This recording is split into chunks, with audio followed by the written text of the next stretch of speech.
에베소서 1장 3절부터 14절에 있는 말씀입니다. 다 같이 있습니다.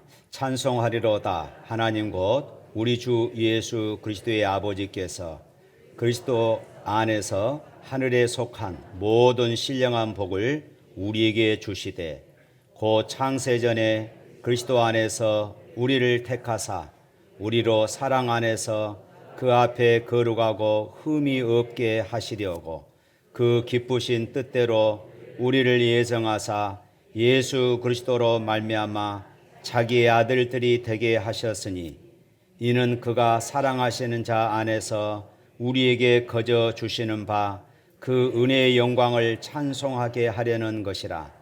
우리는 그리스도 안에서 그의 은혜의 풍성함을 따라 그의 피로 말미암아 속량 곧 죄 사함을 받았느니라. 이는 그가 모든 지혜와 총명을 우리에게 넘치게 하사 그 뜻의 비밀을 우리에게 알리시는 것이요 그 기뻐하심을 따라 그리스도 안에서 때가 찬 경륜을 이하여 예정하신 것이니 하늘에 있는 것이나 땅에 있는 것이 다 그리스도 안에서 통일되게 하려 하심이라.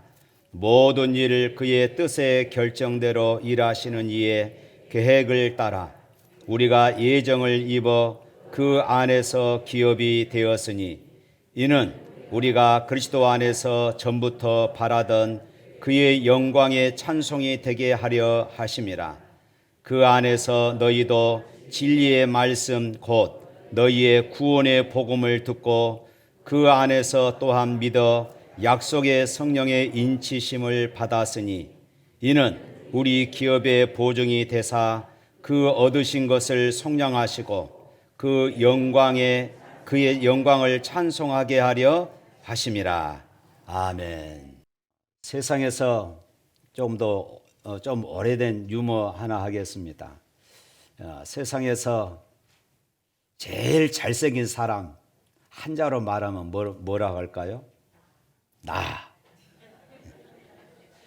세상에서 가장 잘생긴 사람 두 자로 이야기하면 뭘까요?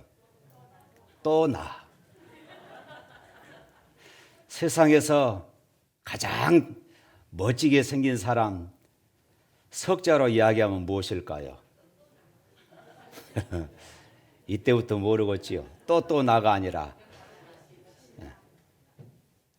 역시 나.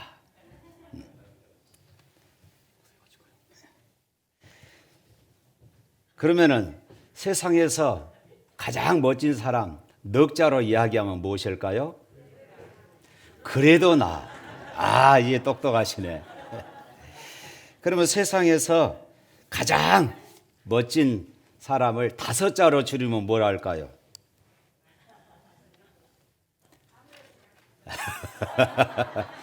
다시 봐도 나. 예.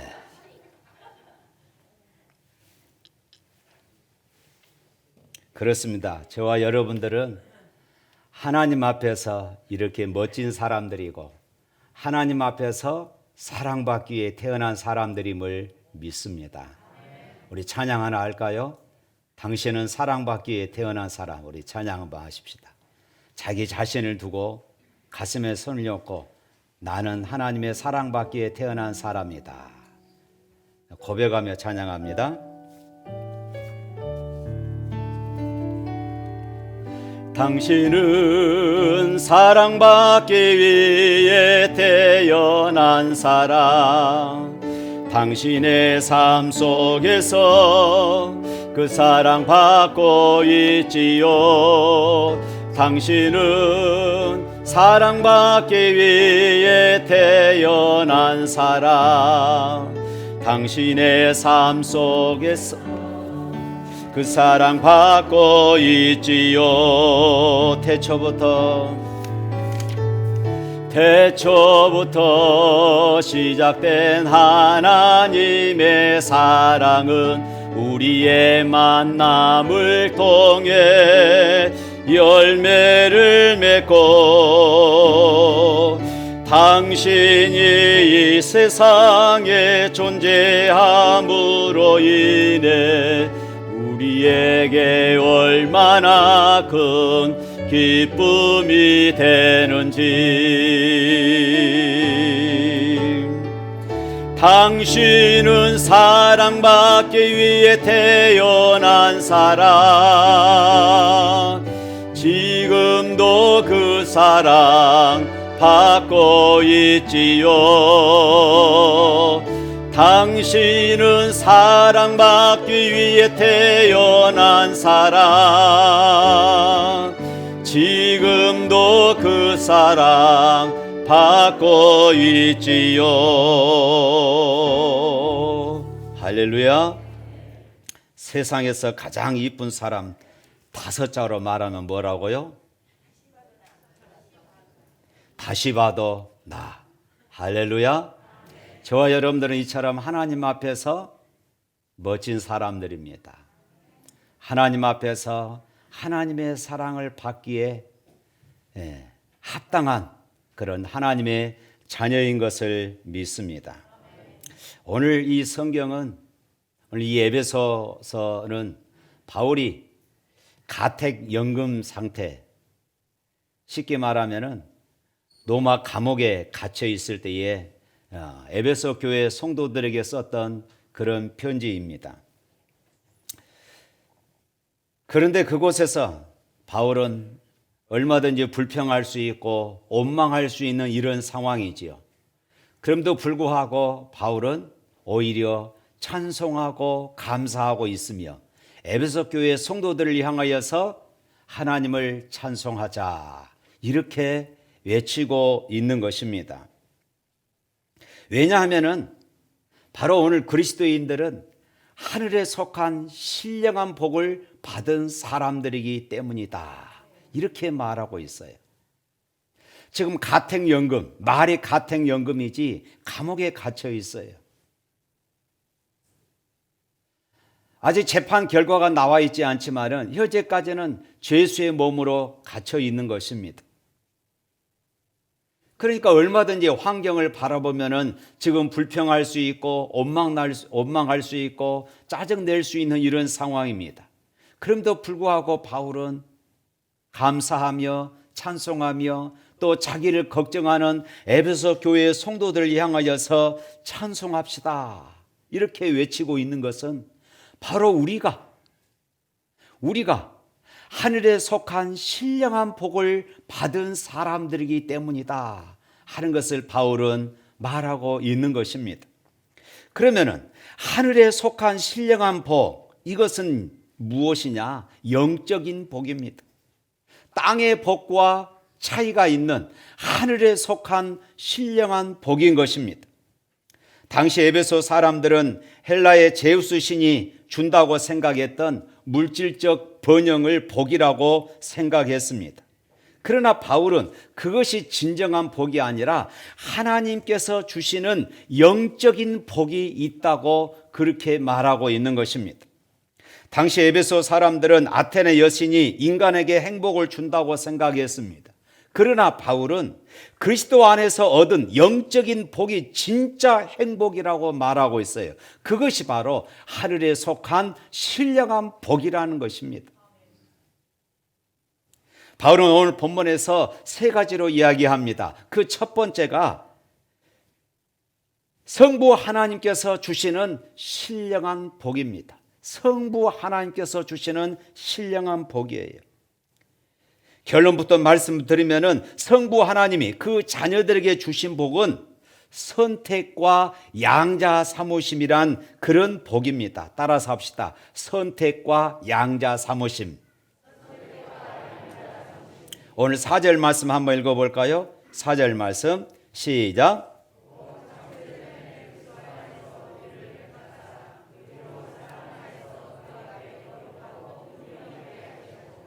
아멘. 창세전에 그리스도 안에서 우리를 택하사 우리로 사랑 안에서 그 앞에서 거룩하고 흠이 없게 하시려고 이렇게 말하고 있습니다.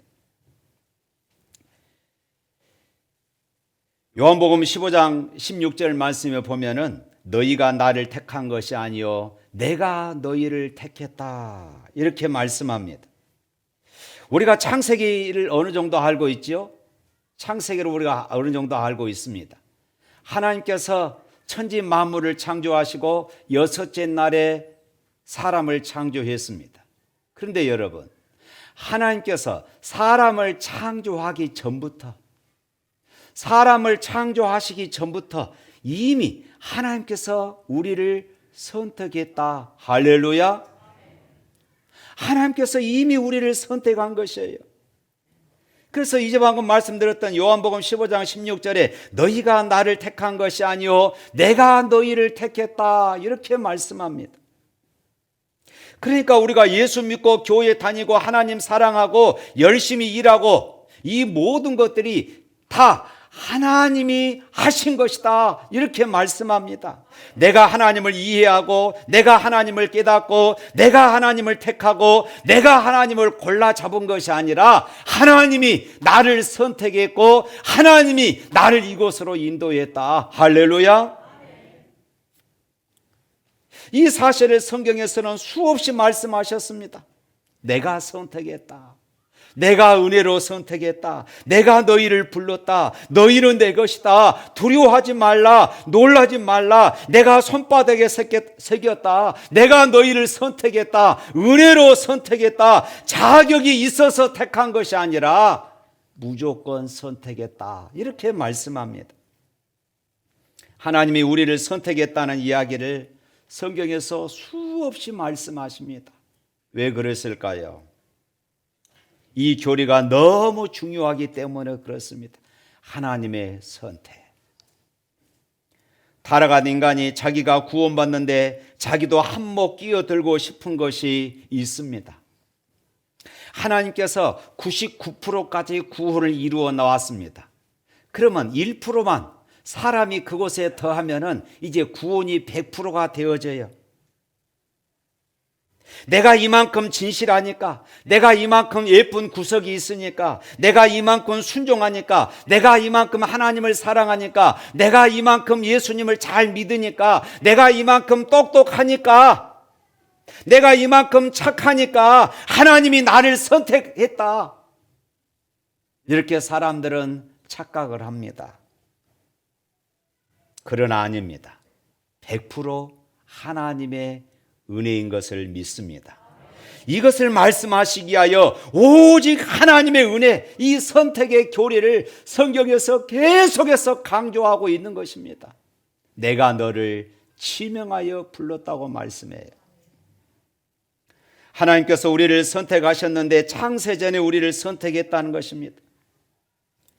세상 만물이 창조되고 마지막 날에 사람을 창조했는데 그럼에도 불구하고 하나님은 창세전에, 세상이 창조되기 전에 우리를 선택했다고 말씀해요. 바로 여기에 진리가 있습니다. 하나님의 계획 안에는 세상이 창조되기 전에 이미 사람들이 있었어요. 내가 그분의 계획 안에 있었다는 것입니다.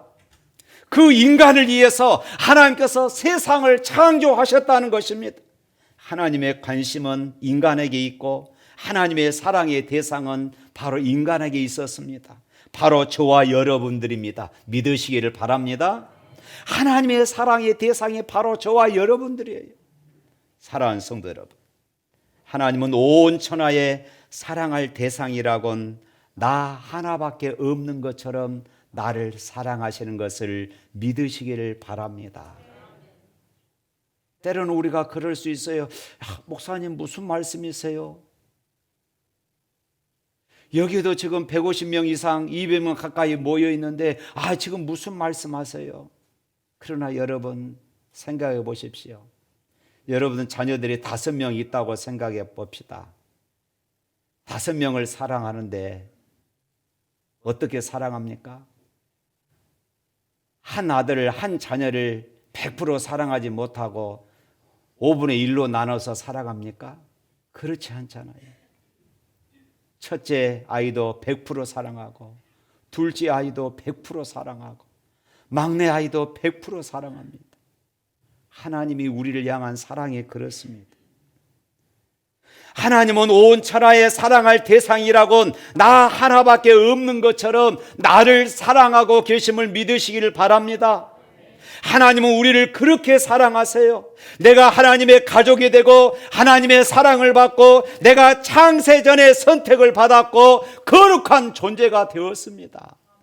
이것이 얼마나 어마어마한 것인지, 얼마나 굉장한 것인지 우리가 모르기 때문에 우리는 작은 일 하나에 실망합니다. 사소한 일 하나에 우리가 실망하고 절망하고 좌절합니다. 때로는 우리의 인생을 포기하기도 합니다. 왜 그렇습니까?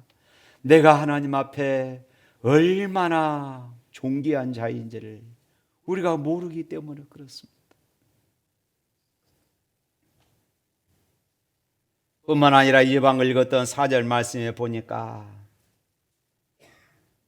다시 한번 읽어볼까요? 창세 전에 그리스도 안에서 우리를 택하사 우리로 사랑 안에서 그 앞에 거룩하고 흠이 없게 하시려고, 거룩하고 흠이 없게 하시려고 했습니다.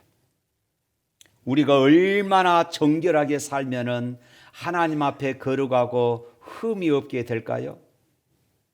여러분, 그것이 가능하리라 생각하십니까?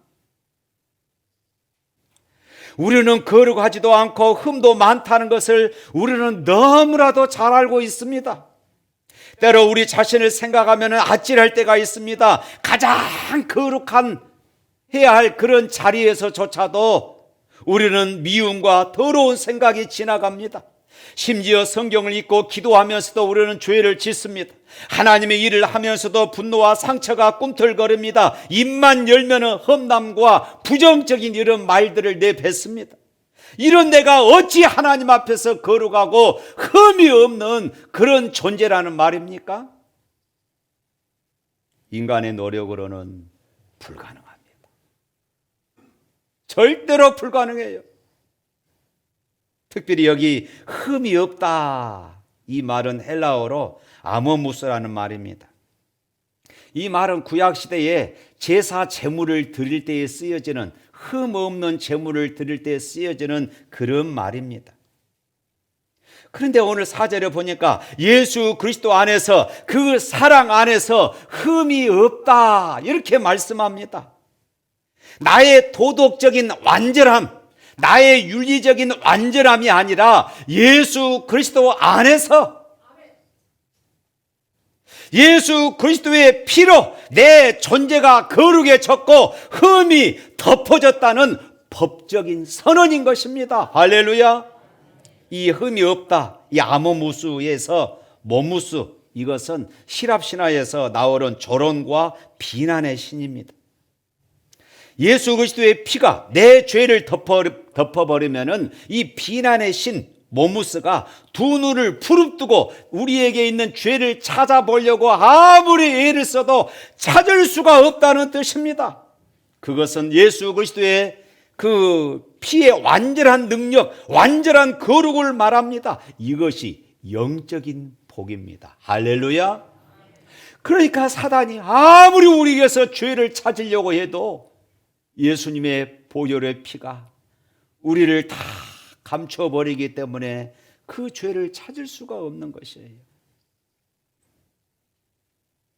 내 주의 보혈은 정하고 정하다, 내 죄를 정케 하신 주 날 오라 하신다.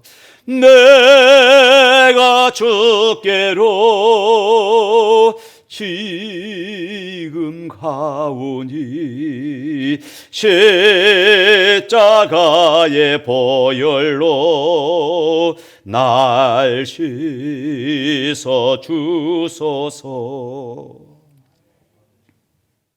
그런데요, 이렇게 사단이, 정죄의 신이 아무리 찾아도 우리에게서 흠을 찾을 수 없게끔 흠을 덮어버리시는 궁극적인 목적이 5절에 나와 있습니다. 5절 말씀 한번 읽어볼까요?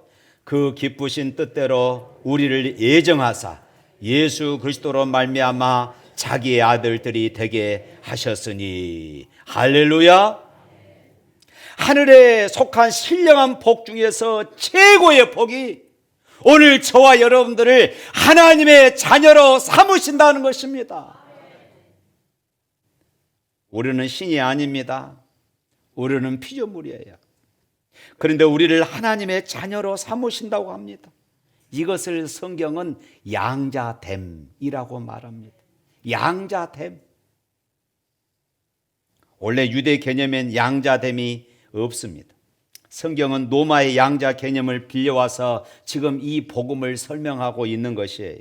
당시 노마 사회에서 어떤 귀족이나 부자에게 자식이 없으면은 때로는 노예 중에서 아들을 삼는 그런 일들, 자기의 후계자를 삼는 이런 일들이 종종 있었습니다. 이것은 그 당시 뉴스거리가 될 수밖에 없었고 노예에게는 천지개벽할 일이 지금 일어난 것입니다. 신분 상승, 명예, 부, 모든 것이 바꿔져 버리는 그런 상황이 되어버렸습니다. 놀랍게도 노마 황제 중에도 노예가 입양되어져서 황제가 된 자가 있다고 그럽니다. 그러니까 에베소 교인들이 하나님의 아들들이 되게 하셨다 이 말씀을 들을 때에 그들에게는 어떤 노예 출신으로 어떤 노예가 부잣집의 양자로 그렇게 입양된 것을 머릿속으로 떠올릴 수가 있습니다. 우리가 예수 그리스도를 통해서 하나님의 은혜로 양자가 된 것은 천지창조보다 더 엄청난 사건인 것이에요. 과거의 모든 신분, 과거의 모든 관계, 과거의 모든 허물과 실수, 죄, 모든 것이 새로워져 버리는 것이에요. 사랑하는 성도 여러분, 이 엄청난 복이 부자 되는 것에 비교될 수 있겠습니까? 이 엄청난 복이 진급되는 일에 비교될 수 있습니까? 이 엄청난 복이 자녀가 좋은 학교에 들어가는 것과 비교될 수 있겠습니까? 그래서 이 사건이 하늘에 속한 신령한 복이다 이렇게 말하고 있는 것이에요. 하늘에 속한 신령한 복이다. 그래서 이 사건이 영적인 복이라는 것입니다. 사도 바울은 오늘 본문에서 이 조건 없는 선택과 양자됨의 은혜를 상기시키면서 이것이 바로 우리가 하나님을 찬양해야 할 이유다 이렇게 말씀합니다. 6절 말씀 읽어봅니다. 6절 시작. 이는 그가 사랑하시는 자 안에서 우리에게 거저 주시는 바 그 은혜의 영광을 찬송하게 하려는 것이라.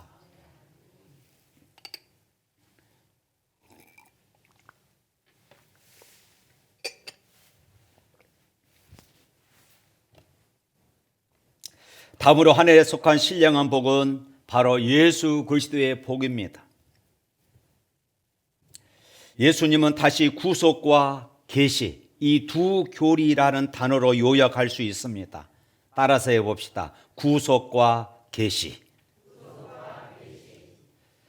성부 하나님께서는 선택과 양자됨이었습니다.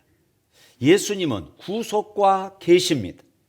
다시 말하면 예수님이 우리를 구원하시고 우리에게 하늘의 비밀을 보여주신다. 하늘의 비밀을 계시해 주셨다는 것입니다. 7절 말씀 읽어볼까요?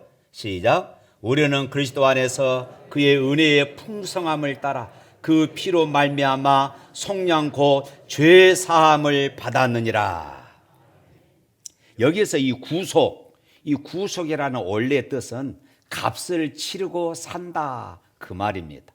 이 말도 역시 노예 시장에서 사용했던 그런 단어입니다.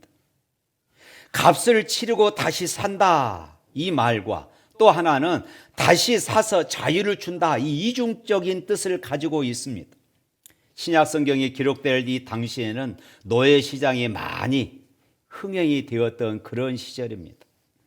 로마가 지배했던 시절에 노예를 거느리는 것은 신분의 상징이었고 당시 전쟁을 통하여서 정복지에서 잡아온 이 포로로 잡아온 사람들을 이 노예 시장에서 노예로 다 팔았던 것이에요. 여러분, 이런 광경을 연상해 보십시오. 누군가가 한 노예를 두고 흥정을 합니다. 어떤 노예는 값이 꽤 나갈 것이고, 어떤 노예는 값이 아주 저가에, 때로는 헐값에, 때로는 덤으로 그렇게 끼어 팔기도 하는 이런 상황이 연출될 수도 있을 것입니다. 그런데 어느 누군가가 한 노예를 두고 흥정을 벌려서 비싼 값을 치르고 그 노예를 산 다음에 그에게 자유를 선포하며 이렇게 말했습니다. 이제 당신은 자유인이요, 부디 행복하게 사십시오. 그리고 노예 문서까지 다 찢어버렸습니다. 실제로 로마의 주인들 가운데 자비로운 주인들은 자신들의 이 노예들에게 그런 은혜를 베푸는 일들이 종종 있었다고 그럽니다. 그것이 바로 이 구속이라는 뜻입니다. 그런데 예수님께서 우리에게 이런 은혜를 주셨다는 것입니다. 인간은 사실상 하나님 보기에 죄로 말미암아 죄의 노예로 살고 있었습니다. 죄의 노예로 살고 있었어요. 그런 우리를 위해서 이 땅에 오신 그분은, 예수님은 친히 그가 자신의 몸을 우리의 죄를 담당하시고 십자가에 피 흘려 돌아가셨습니다. 예수님이 흘리신 그 피값을 지불하고 우리를 죄의 노예에서 다시 사셔서 우리에게 자유함을 선언하신 것이에요. 이것이 바로 구속입니다. 뿐만 아니라 이렇게 구원받은 우리에게 이제는 하늘의 비밀을 알고 사는 자가 되게 하셨다는 것입니다. 8절과 9절 말씀 읽어봅니다. 이는 그가 모든 지혜와 총명을 우리에게 넘치게 하사 그 뜻의 비밀을 우리에게 알리신 것이요, 그의 기뻐하심을 따라 그리스도 안에서 때가 찬 경륜을 위하여 예정하신 것이다. 여기서 그랬죠. 그 뜻의 비밀을 우리에게 알리셨다. 비밀을 누구에게 이야기합니까? 아무나 자꾸 내 비밀을 이야기하지 않습니다. 나하고 친한 사람에게 우리는 비밀을 이야기하죠. 내가 믿을 수 있는 사람에게 내 비밀을 이야기합니다. 때로는 내가 믿을 수 있는 사람이라 할지라도 나와 정말로 가까이 있는 친하지 않는 사람에게는 내 비밀을 공유하지 않습니다. 예수님께서 우리에게 비밀을 말씀하신다는 것은 어떤 의미입니까? 예수님은 우리를 그렇게 보신다는 것입니다. 성경 볼까요? 요한복음 15장 15절 말씀입니다. 화면 보시고 우리 다 같이 한번 읽어보겠습니다. 시작. 이제부터는 너희를 종이라 하지 아니하리니 종은 주인이 하는 것을 알지 못함이라. 너희를 친구라 하였노니 내가 내 아버지께 들은 것을 다 너희에게 알게 하였음이라. 할렐루야. 이제 우리는 예수님의 친구가 되어 주님의 말씀을 배워 알고 하늘의 뜻을 깨달아 아는 자로 인생을 살게 되었다는 것입니다. 이것이 축복이 아닙니까? 아니, 이보다 더 놀라운 축복이 어디 있겠습니까? 보배로운 피를 흘려 영영 죽을 죄에서 구속함을 받으리니 어찌 찬양 안 할까? 어찌 찬양 안 할 수가 있겠습니까? 세 번째로, 하늘에 속한 신령한 복은 성령 하나님의 복입니다. 성령 하나님의 복은 인치심과 보증입니다. 따라서 합시다. 인치심과 보증. 성부 하나님은 선택이었습니다. 그리고 양자됨이었습니다. 성자 예수님은 구속과 계시였습니다. 그리고 성령 하나님은 우리에게 인치심과 보증, 이것으로 요약할 수 있습니다. 오늘 13절 말씀 읽어볼까요? 시작. 그 안에서 너희도 진리의 말씀 곧 너희의 구원의 복음을 듣고 그 안에서 또한 믿어 약속의 성령으로 인치심을 받았으니 14절. 이는 그의 기업의 보증이 되사 그의 얻으신 것을 속량하시고 그의 영광을 찬송하게 하려 하심이라. 여기에서 이 인치심의 의미는 소유권을 의미합니다. 고대 왕들은 인을 즐겨 사용했습니다. 고대인들은 자신의 물건, 자신의 보물에게 인을 쳤어요. 이 말의 의미는 요즘도 그럽니다마는 짐승들, 양이나 그리고 소떼를 몰고 다니면서 낙인을 찍지요. 쇳덩어리에다가 불을 달구어서 엉덩이에다가 낙인을 찍습니다. 그 말은 이 소는 내 것이다. 이 소유권입니다. 우리가 구원의 복음을 듣고 예수님을 우리의 구주와 주님으로 믿고 영접하는 순간 성령께서는 우리를 하나님의 소유로 인치셨습니다. 할렐루야. 우리가 하나님의 것이 된 것이에요. 이제 우리는 하나님의 소유, 하나님의 자산이 되었다는 것입니다. 이사야 선지자의 표현을 빌리면은 이제 우리는 하나님의 것이 된 것입니다. 너는 내 것이라. 내가 너를 지명하여 불렀나니 너는 내 것이라. 너는 나의 보배라. 이렇게 말씀합니다. 사랑하는 성도 여러분, 하나님이 우리에게 우리가 당신의 보배라고 하신다면은, 그렇게 여겨주시고 그렇게 돌보아 주신다면은 무엇을 걱정할 필요가 있고 무엇을 염려할 필요가 있겠습니까? 따라서 합시다. 나는 하나님의 보배다. 오늘 저와 여러분들은 하나님의 보배입니다. 우리 옆 사람에게 인사 나눕니다. 당신은 하나님의 보배입니다. 더 나아가서 성령님은 우리의 기업의 보증이 되어주신다고 그랬어요. 14절에 그랬잖아요. 이는 그의 기업의 보증이 되사. 성경에서 이 기업이란 성도들이 장차올 세상과 이 땅에서 누리게 될 축복을 말씀하고 있습니다. 그런데 우리가 예수님을 영접할 때에 우리 안에 오신 성령이 장차 우리가 누릴 모든 축복의 보증이라는 것입니다. 여러분, 우리가 어떤 땅을 사거나 집을 사거나 할 때 보증금을 먼저 내잖아요. 계약금을 내서 보증하잖아요. 이 보증금은 무슨 말입니까? 앞으로 내가 잔금을 다 치를 것입니다 하는 그런 약속인 것입니다. 그렇지 않으면 이 보증금은 내가 손해보겠습니다. 그것 아닙니까?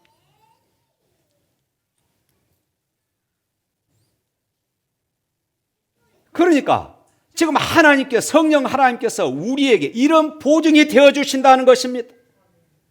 사랑하는 성도 여러분, 내가 하나님의 자녀라는 이 사실, 내가 구원받은 하나님의 백성이 되었다는 이 사실, 오늘 지구에 종말이 온다 할지라도 내가 하나님 나라에 영원히 산다는 이 확신은 흔들리지 않습니다. 변하지 않습니다. 분명히 천국에서 영원히 살 것입니다. 할렐루야. 왜 그렇습니까? 성령님이 인을 쳐서 보증을 섰기 때문입니다. 물론 저와 여러분이 죄에 걸려 넘어질 수 있습니다. 오늘 저와 여러분들이 실수할 수도 있습니다. 세상에서 지었던 죄를 성령이 다 기억하신다면 우리가 천국에 들어갈 사람 누가 있겠습니까? 아무도 없어요. 그런데 예수님의 보혈의 피로 너희 모든 죄가 다 없어졌음을 성령께서 보증해 주신 것입니다. 이것으로 인하여서 우리가 하나님 앞에 어찌 찬양하지 않을 수 있겠습니까? 하나님의 선택과 예정, 예수 그리스도의 피 흘림으로 인한 구속, 내가 하나님의 자녀가 되었으니 누구도 내 구원을 빼앗아갈 수가 없다. 나의 구원은 확실하다. 나의 구원은 분명하다. 할렐루야. 더군다나 성령 하나님께서 영원한 천국에 이르기까지 나를 지켜주신다고 보증해 주십니다. 내 주변의 모든 것이 떠난다 할지라도 하나님이 나와 함께 하시니 내 손을 붙들어 천국에 인도해 가시니 오늘 내가 이 자리에서 죽는다 할지라도 나는 하나님을 찬양합니다.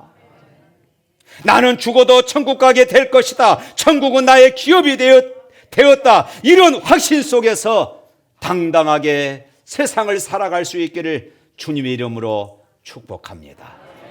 우리 찬양하겠습니다.